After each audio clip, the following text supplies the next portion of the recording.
Let us begin chapter number 2, People as Resource, class 9th, Economics NCERT।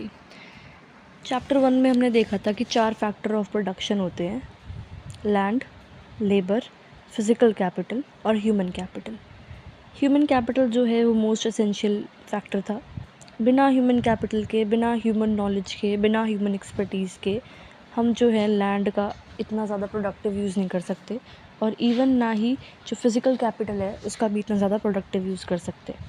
India जो है population के terms में number 1 पे stand करता है, चाइना को भी क्रॉस कर चुका है।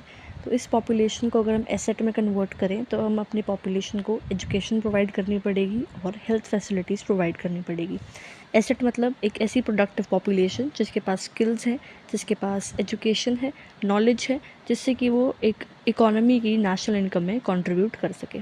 तो ह्यूमन कैपिटल हमें देश में इंक्रीज़ करना पड़ेगा, उसे कहते हैं ह्यूमन कैपिटल फॉर्मेशन।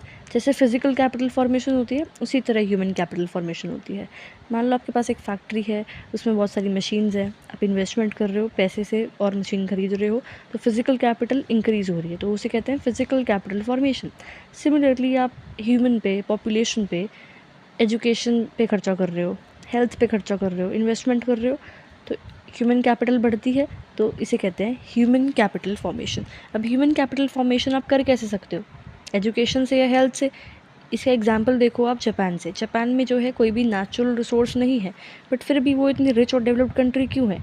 क्योंकि उसने स्टार्टिंग से ही अपने ह्यूमन रिसोर्स पे इन्वेस्ट करा है। ठीक है, अब एक कंट्री में, एक इकोनॉमी में जो लोग हैं वो अलग अलग टाइप की इकोनॉमिक एक्टिविटीज़ करते हैं, कि प्राइमरी सेक्टर में कुछ एक्टिविटीज़ कर रहे हैं, सेकेंडरी सेक्टर में कुछ एक्टिविटीज़ कर रहे हैं, और टर्शरी सेक्टर में कुछ एक्टिविटीज़ कर रहे हैं। तो प्राइमरी सेक्टर की जो एक्टिविटीज़ हैं वो कौन सी हैं? Agriculture, forestry, animal husbandry, fishing, poultry, farming, mining, quarrying. Secondary sector में मैन्युफैक्चरिंग आती है। टर्शरी सेक्टर में जनरली सर्विसेज आती हैं, जैसे कि trade, transport, communication, banking, education, health, tourism, insurance, ये सब। ठीक है, अब इनमें से कुछ एक्टिविटीज़ ऐसी हैं जिसको बदले में आपको पैसे मिलते हैं, इनकम मिलती है। जैसे कि आपका एक खेत है, वहाँ पे आप वीट उगाते हो, आप वो मार्केट में बेच आए तो बदले में आपको पैसे मिलते हैं। इसे कहते हैं मार्केट एक्टिविटीज़ या इकोनॉमिक एक्टिविटीज़।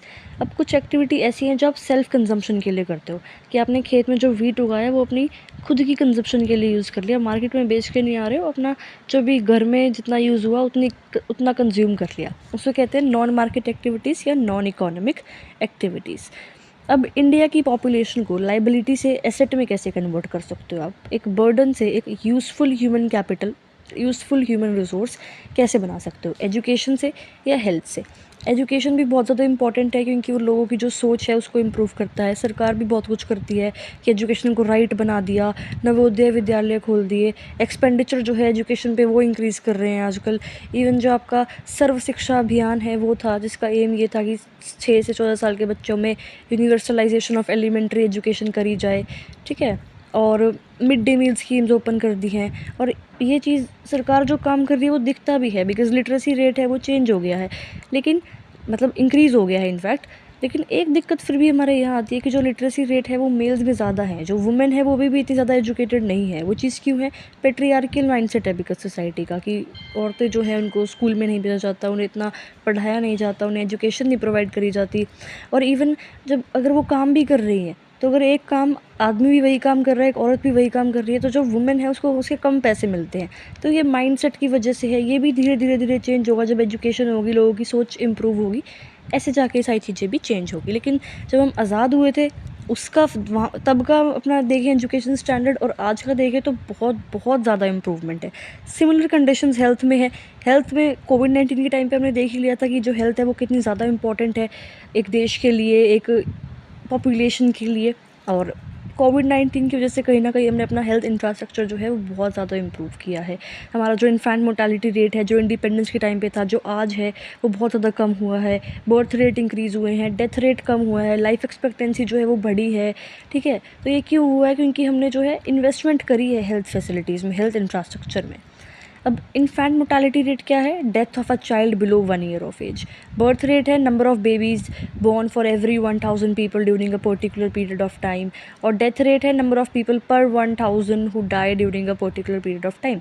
जब बर्थ रेट बड़े हैं, डेथ रेट कम है, इन्फेंट मोर्टालिटी रेट कम है, लाइफ एक्सपेक्टेंसी बड़ी है, यानी कि लाइफ की जो लॉन्गेटिविटी बड़ी है, इसका मतलब ऑब्वियसली हमारे यहाँ पर न्यूट्रिशन जो है वो अच्छा मिल रहा है लोगों को, जो हेल्थ केयर फैसिलिटीज़ है वो अच्छी मिल रही है.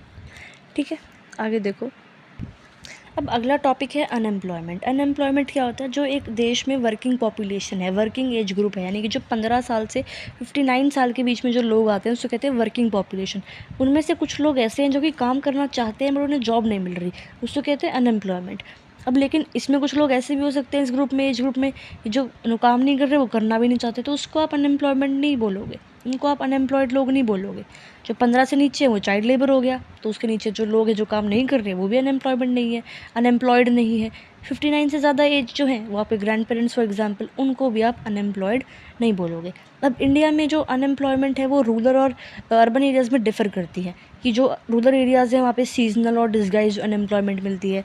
सीजनल अनएम्प्लॉयमेंट का मतलब ये है कि कुछ साल के कुछ सीजन्स में काम नहीं मिल रहा है, जैसे कि एग्रीकल्चर जो है, जब मान लो आपने फसल बो दी, अब जब तक आप उसको कटाई नहीं करोगे, जो बीच का समय बचा वहाँ पे तो कोई काम ही नहीं है करने को, तो ये सीजनल अनएम्प्लॉयमेंट हो गई. डिसगाइज अनएम्प्लॉयमेंट भी जनरली रूरल एरियाज में मिलती है.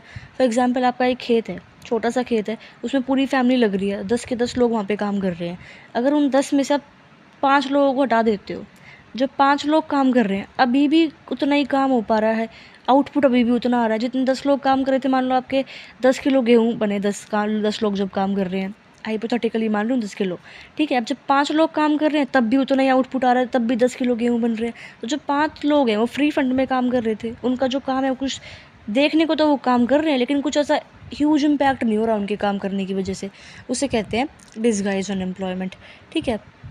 अब जो आपके अर्बन एरियाज़ हैं वहाँ पे होती है एजुकेटेड अनएम्प्लॉयमेंट. जो लोग हैं वो एजुकेटेड हैं बट फिर भी जॉब नहीं मिल रही है, ग्रेजुएशन कर रखी है, पोस्ट ग्रेजुएशन कर रखी है, लेकिन जॉब फिर भी नहीं मिल रही है. तो इसकी वजह से क्या हो रहा है? जो मैन पावर रिसोर्स है वो वेस्ट हो रहा है. जो एसेट है इतना बड़ा, यूथ पॉपुलेशन जो है इतनी बड़ी इकोनॉमी की, एक नेशन की, वो लाइबिलिटी में धीरे धीरे टर्न हो रही है. उससे जो यूथ है वो भी दुखी हो रहे हैं. इवन जो आसपास का इन्वायरमेंट है वहाँ पर भी उसका इफेक्ट पड़ रहा है, सोशल वेस्टेज हो रही है, ये इकोनॉमी पे उसका इफेक्ट पड़ेगा. ओवरऑल ग्रोथ जो है इकोनॉमी की वो इतनी ज़्यादा नहीं अच्छे से हो पाएगी. अब अनएम्प्लॉयमेंट बढ़ती जा रही है एक देश में, तो वो दिख रहा है कि वो डिप्रेस्ड इकोनॉमी है. तो जो अनएम्प्लॉयमेंट है वो जेन्युइनली एक बहुत ज़्यादा बड़ी प्रॉब्लम है देश के लिए.